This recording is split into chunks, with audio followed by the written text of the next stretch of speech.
In this video, we're going to talk about galvanic cells. But before we get into the structure of a galvanic cell, let's just remind ourselves about redox reactions. Right? So in a redox reaction, we have electrons that are being transferred from one substance to another.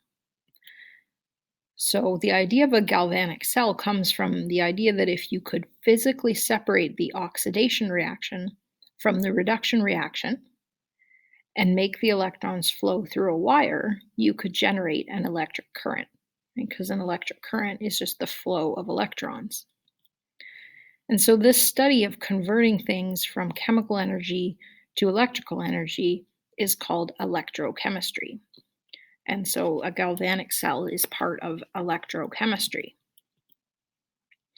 So a galvanic cell is a device that converts chemical energy from a redox reaction into electrical energy. So to create the galvanic cell, the oxidation reaction is separated from the reduction into compartments, which are called half cells.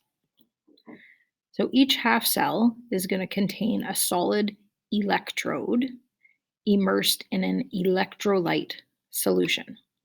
So an electrolyte being an ionic compound that is then dissolved in the solution. And the two half cells are connected by a wire, which allows the electrons to flow between them. So here's a diagram of the setup of a galvanic cell. And so we've got two half cells, and then we have the two electrodes, which are solid, and then the two electrolyte solutions. And then they're connected by a wire going up along the top. So the electrodes have different names. One is called the anode and the other is called the cathode. So the electrode where the oxidation occurs is called the anode, and the electrode where reduction occurs is called the cathode. So you need to remember which is which, that oxidation occurs at the anode and reduction at the cathode.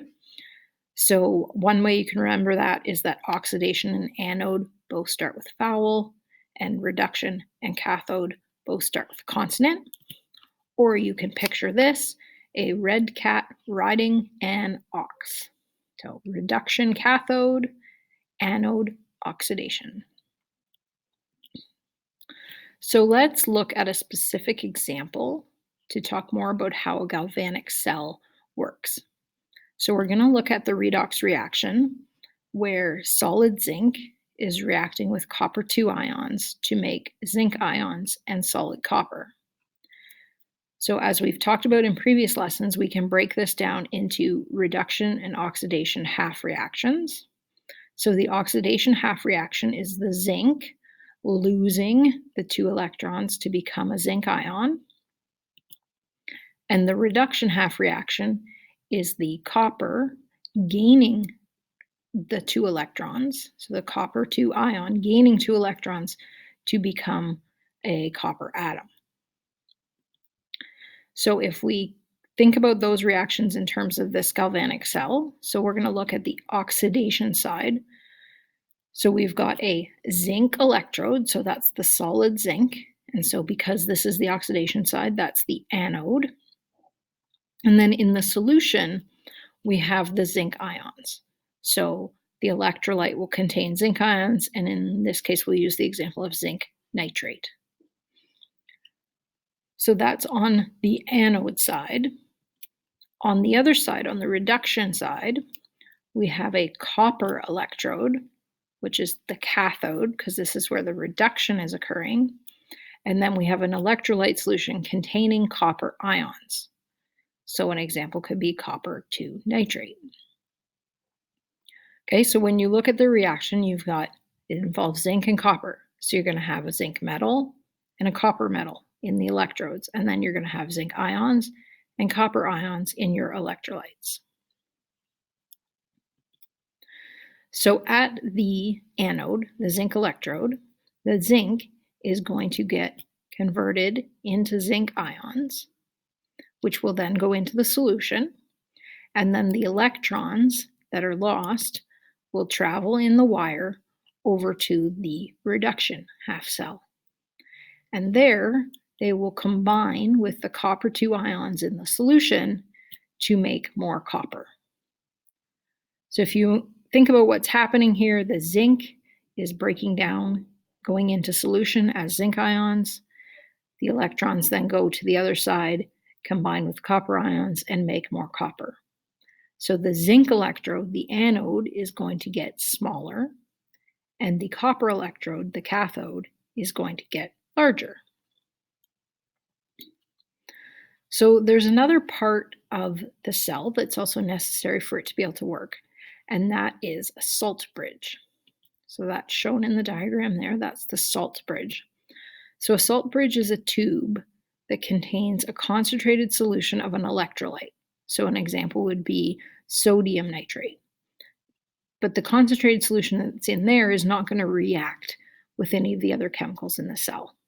So you want something that's highly soluble in water and is not going to react with whatever is there. So what it's doing is providing ions to the two electrolyte solutions in order to prevent a charge buildup from occurring. So let's look at that with an example. So here's our same galvanic cell. Now we're going to look at the salt bridge. So as an example, that salt bridge has sodium nitrate in it, which means it's going to have nitrate ions and sodium ions. So if we look at the oxidation half cell, as the zinc gets converted to zinc ions, there's a positive charge building up because there's a lot more of these zinc 2 pluses. So there's a positive charge building up here. So the nitrate ions will move into the oxidation half cell to balance out that positive charge. On the other side, as the copper 2 ions are being pulled out of the solution, that solution is actually becoming more negative. And so you don't want the solution to be negative because then the electrons aren't going to want to go there. So to balance out that negative, the sodium ions will move in to the reduction half cell. And so the salt bridge is important to balance out those charges. And if there was no salt bridge, the cell would only work for so long, and then the charge buildup would cause it to stop working. So let's look at a sample question that you might get asked. So you have a galvanic cell that contains the following half cells. So you've got one that has a tin electrode in a solution of tin 2 nitrate, and the other half cell is an aluminum electrode in a solution of aluminum nitrate. So a question you might ask is, which electrode is the anode, or what's the reaction occurring at the anode? So we know that at the anode, we have oxidation. So which one of those metals is going to oxidize? Which one is more readily oxidized? So to figure that out, we need to consult the activity series. So you might remember the activity series from earlier studies. Might have to dig back a while, but here's the activity series. So if a metal is higher on the activity series, it's more easily oxidized. So we're going to compare tin and aluminum. So we see that aluminum is higher on the activity series than tin. So that means aluminum is more easily oxidized. So aluminum is going to be found at the anode. And so the half reaction at the anode is going to be the oxidation of aluminum. And then at the other side, at the cathode, will be the reduction of the tin ions. Once you have the two half reactions, you may then be asked for the overall cell reaction. So what's happening overall in that cell? So to do that, you need to put the two half reactions together. However, you need to make sure the electrons are balanced. So in this case, the aluminum atoms are giving off 3 electrons, but the tin ions are only using 2. So we need to get those electrons balanced before we can create the overall cell reaction. So you can do that by multiplying the half reactions by whole numbers. So in this case, we need to multiply the oxidation reaction by 2 so that we get a production of 6 electrons. And then we need to multiply the reduction half reaction by 3 so we can get a production of 6 electrons.